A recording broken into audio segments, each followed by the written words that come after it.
आप देख रहे हैं जामियावाला के साथ पब्लिक न्यूज। जैसे कि वहाँ मोर्चा शांति मार्च निकाल रही है आर्य नगर स्कूल के पास से, तो काफी जिस तरह से जो घटना घटी, खासतौर पर 19 मार्च 2022 को होली के दूसरे दिन, उसके बाद से जो खौफ के का मंजर है खासतौर पर आर्य नगर बलथर में। इसी बीच तमाम पॉलिटिकल पार्टी एक तरह से चाह रहे हैं कि बलथर और आर्य नगर गांव में शांति बहाल हो, और इसी बीच से शांति मार्च निकल रहा है। और खासतौर पर जिस तरह से घटना घटी उसमें एक हवलदार शहीद हो गए, उसके बाद से एक अनिरुद्ध यादव की मौत हो गई पुलिस के एक तरह से थाने में। उसके बाद से जो बवाल मचा, उसके बाद से जो पुलिस का जो बर्बरियत देखने को मिला खास तौर पर आर्य नगर और बलथर में, उसके बाद से लोग अपने घरों में नहीं आ रहे हैं। इसी बीच वहाँ मोर्चा के हैं लोग, पॉलिटिकल पार्टी के लोग वो एक तरह से शांति मार्च निकाल रहे हैं ताकि जनजीवन जो एक तरह से बाधित हुआ है खास तौर पर बलथर और आर्य नगर गाँव में, तो एक तरह से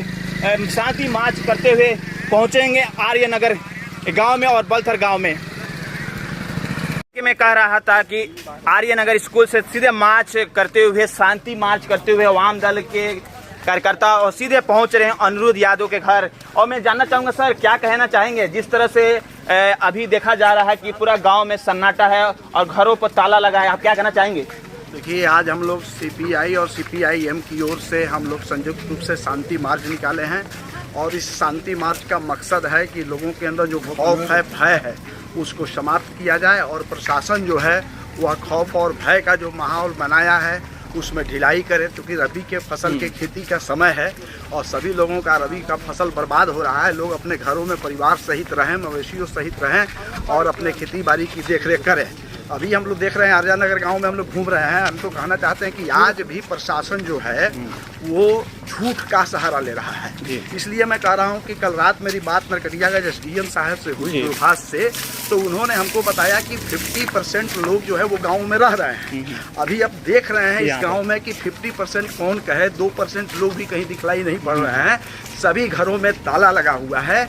तो ये प्रशासन जो है वो इस घटना को नॉर्मलाइज करने के बजाय झूठ बोल करके अपने ऊंचे अधिकारियों को तो खुश रख रहा है, लेकिन अभी भी ऐसा लग रहा है कि इस इलाके में काफ़ी तनाव है, काफ़ी भय का वातावरण है। और पुलिस के जुल्म से, जिस तरह से पिछले दिनों रात में पुलिस आकर के एकाएक छापामारी की और बच्चा, बूढ़ा, औरत, मर्द, वो किसी जाति के रहे हों, किसी धर्म के रहे हों, सबके ऊपर ज्यादती किया, इससे भय का खौफ है।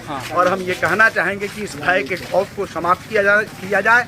और आज सीपीआई सीपीएम के संयुक्त मार्च का ये उद्देश्य ही है कि ये भय समाप्त हो और लोग आम जनजीवन जीने के लिए जो लोग हैं वो तैयार। मैं जानना चाहूँगा, इसी बीच आप पहुँच चुके हैं शहीद सैनिक जो शिवाजी कुमार के घर के पास। जैसे कि यहाँ पर शहीद शिवाजी राव कुमार का ये घर है और यहाँ पर ताला लगा हुआ है। इनकी बीबी इनके घर थी, जिस तरह से उनके बीबी के साथ दुर्व्यवहार हुआ, क्या कहना चाहेंगे? एक शहीद सैनिक की बीबी, और वो शहीद सैनिक एक तरह से बताया जा रहा है कि वो राष्ट्रपति का अंगरक्षक भी रह चुका है। देखिए, हम लोग इस घटना को सुनने के बाद में दोनों दल का डेलीगेशन आया भी था, और शिवाजी प्रसाद जो हैं वो मूल रूप से चनपटिया के पटकौली के थे। इस घर में उनका ससुराल है लालू प्रसाद जी के यहाँ, और उनके शहादत के बाद उनकी बेहुआ जो है वो अपने 2 मासूम बच्चों के साथ अपने मैके में रह करके अपना जीवन बसर कर रही थी। और 21 तारीख को रात्रि में पुलिस वाले इस घर में घुसे, उनके गोदरेज की अलमीरा को तोड़ दिया, लूटपाट किया, उनके टीवी को फोड़ दिया, उनके पिताजी को अभद्र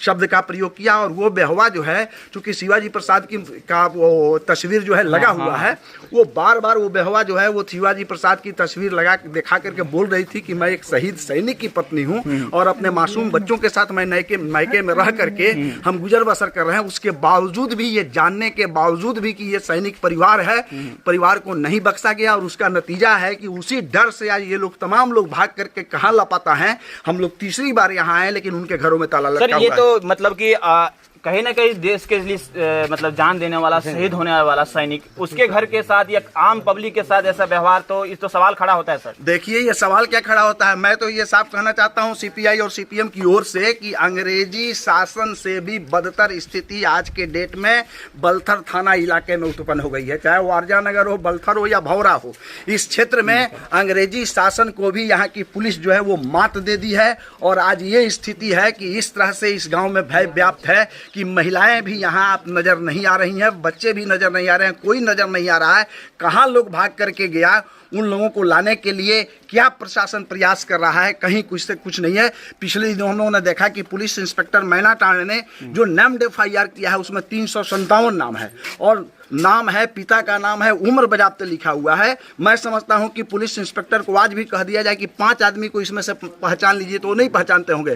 पूरा वोटर लिस्ट देख करके और वोटर लिस्ट से नाम उतार करके इस तरह से FIR करके जो इस क्षेत्र में एक भय का माहौल पैदा किया जा रहा है, एक टेरर पैदा किया जा रहा है। भारतीय कम्युनिस्ट पार्टी और CPIM जो है, हम लोग संयुक्त रूप से इसकी आलोचना करते हैं। और आज के शांति मार्च के बाद भी यदि प्रशासन ने इस इलाके में आम जनजीवन को बरकरार करने का, आम जनजीवन को बहाल करने का प्रयास नहीं किया, तो हम आंदोलन की दूसरी कड़ी में आगे हम बढ़ेंगे। सर, जैसे आप बता रहे कि वोटर लिस्ट के नाम के थ्रू ये सब चीजें हो रही, तो कौन ऐसे लोग हैं जो कि इस तरह से पुलिस को मोटिवेट कर रहे हैं? वही लोग हैं। ये तो सब सर्वविदित है कि बलथर थाना की घटना जो है, वो बलथर थाना की घटना दलाली के मामला पर आधारित है, और वो दलाल लोग चूंकि लोकल हैं, उनको पता है, इसलिए वो वोटर लिस्ट से अधिकारियों को नाम दे रहे हैं और उनका नाम FIR में आ रहा है।